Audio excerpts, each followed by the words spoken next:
Hey guys, Kyle the Death Knight of Anime here, bringing you my review for My Hero Academia Season 3, Episode 5. And holy crap, what an episode. So let's start off by talking about that ending, because I really want to talk about that ending right now. That ending. Holy crap. So yeah, Tokoyami completely lost control of his quirk. And what I like about this is that, as badass and as insane as it is, I like how this isn't just something random. No, this was something that was basically forewarned, foreshadowed in the Sports Festival arc, like it shows in that flashback.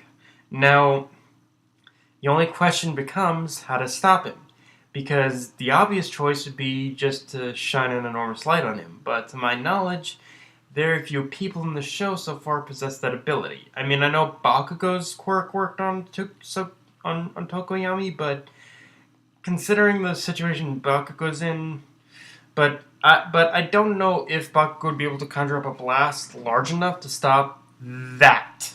And even then, Bakugo is kind of in a bit of a tight pinch right now, so... And I don't think he'd be able to come help Tokoyami, so... Tokoyami, Shoji, and Izuku, so... Yeah, until further notice, Shoji and Izuku are pretty much fucked. And even then, you gotta ask, is there even... Like, okay, let's... Of course Tokoyami isn't gonna die or anything. They're obviously gonna save him. He's one of the main characters. He has a purpose and whatnot, but he has a purpose in the show. He's one of the main heroes, but you gotta ask, even if they do save him, is there a way for Tokoyami to prevent this from happening in the future? Because the obvious solution would be training, but that would really just make Dark Shadow stronger, because it basically has a mind of its own. So, it's like, Tokoyami's quirk is legitimately scary in the sense where where there really isn't a way for him to properly control his quirk in the future. Like, the only thing that comes to mind right now of the possibilities of what he could do in order to control his quirk in the future would be basically mind training or meditating. But even then, would that really work? Like, there are so many ways that I'm not sure whether or not Tokoyami's quirk can really even be properly controlled in situations like this for the future. It's really kind of a... Tokoyami's quirk is really kind of a factor. I'm really not sure what the solution would be to. It's really kind of a debacle when you think about it. But yeah. But yeah, so there's that craziness. But to get us officially started off, we actually get a scene of Kurogi and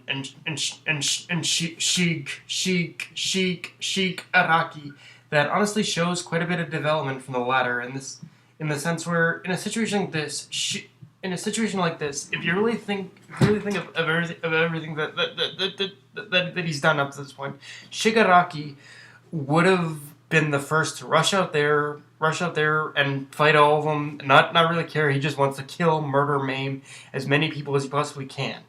But now, ever since his encounter with Izuku, he's learned to trust and rely on others in order to accomplish his goals, which is so twisted because normally this is something the protagonist would learn, and in many respects, unlike the USJ where he randomly picked thugs off the street, Shigaraki actually carefully vetted and picked the players to be in his Vanguard Action Squad. So this shows just how methodical he's become. He's become since his encounter with Izuku. Like, everything that Shigaraki is doing, it has a purpose. It's not just to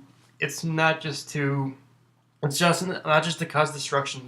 He's actually started to think like an actual threatening villain. And like, if this is just if that's one scene was just a small showcase of what Shigaraki has become, then he could possibly become the most in the future. I'm not saying right now, but he could possibly become one of the most dangerous villains in existence if you think about it. If he starts thinking more like this and like this, basically the way that was showcased in that one scene, then yeah, Shigaraki could become very, very freaking dangerous in the future. And yeah, there's just so many possibilities for him right now that I'm genuinely intrigued as to where Shigaraki is gonna go with this.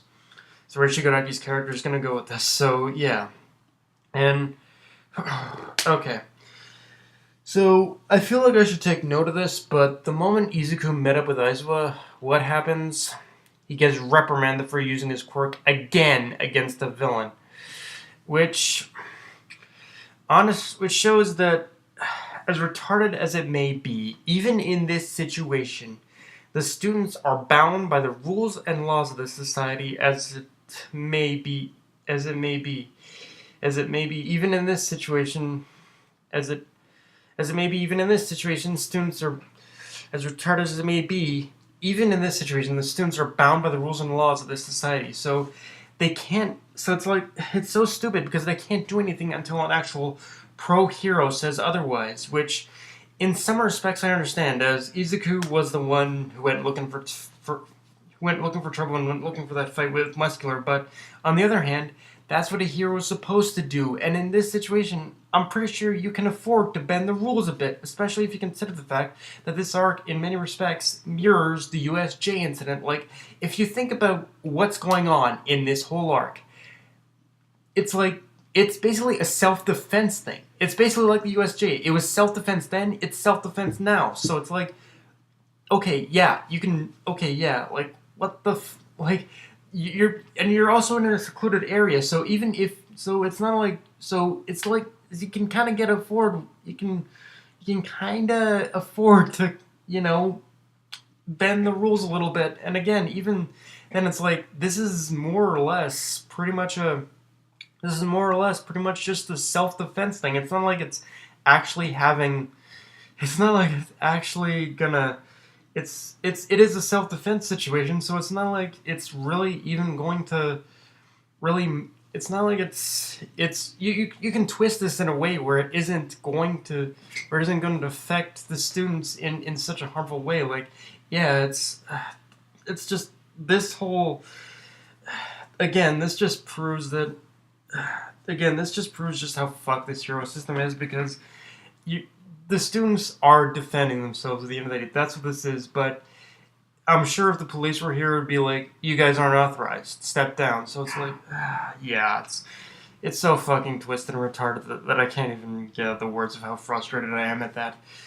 But so yeah. But what isn't difficult to understand or frustrating is the fact that Izuku, he's on a bit of a rampage right now, and like, okay, he was stopped by Shoji and Tokoyami and whatnot, and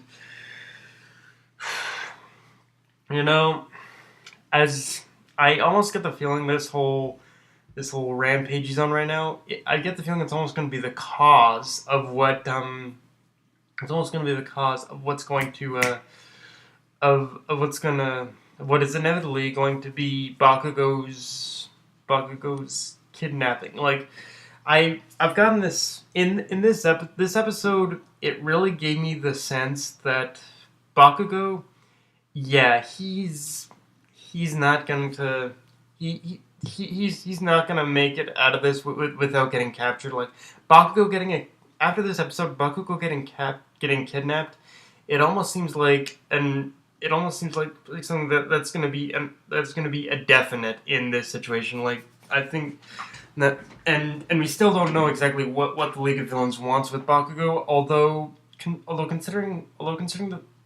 consider the way that Shigaraki was looking at Bakugo's photo at the beginning of this episode, I almost want to lean towards that they actually want to recruit him almost. So it's like, yeah, I think, yeah, it's inevitable Bakugo is going to get kidnapped here, and yeah, if he does get kidnapped, it should be interesting as to what his answer would be if the League of Villains decides to actually extend a hand of come of be one of us kind of thing. Like, Yeah, I get the feeling that Bakugo in himself is even way too volatile, even for the League of Villains. So yeah, um, and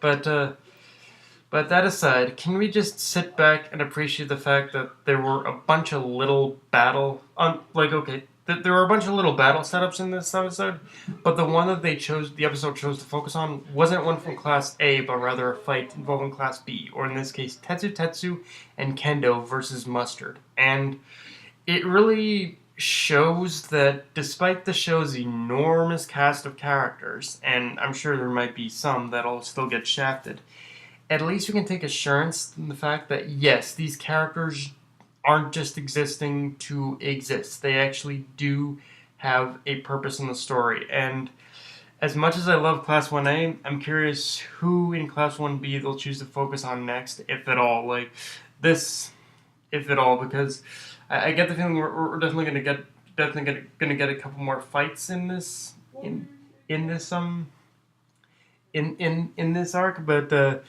in this arc before it ends. But yeah, I'm curious how like the ratio between the fights between Class 1A and Class 1B are gonna be. Like, yeah, I really want to know who's gonna who's gonna get the spotlight, who's not, and yeah, but at least we know with this fight that Class 1B does exist, and they do have a purpose in this. So yeah, and in but aside from but we but that aside too, we also get some really cool showcase of some pretty cool quirks.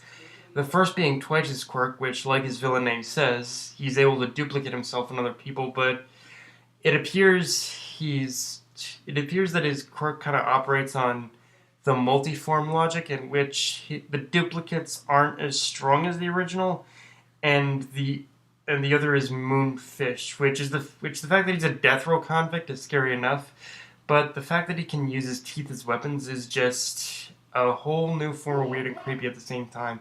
And I just love how creative these quirks can get in this show. But actually, also in order to take note of Twice's quirk, it seems like he can create clones that actually have a conscience and a personality unto themselves. So yeah, it should be curious for when we finally get a little more, if we get a little more, we get a little more on that one. But yeah, guys, that's my review. Enjoy the video, like, comment, subscribe, follow me on Twitter and Facebook. Dead Night of Anime, signing off. Later, guys.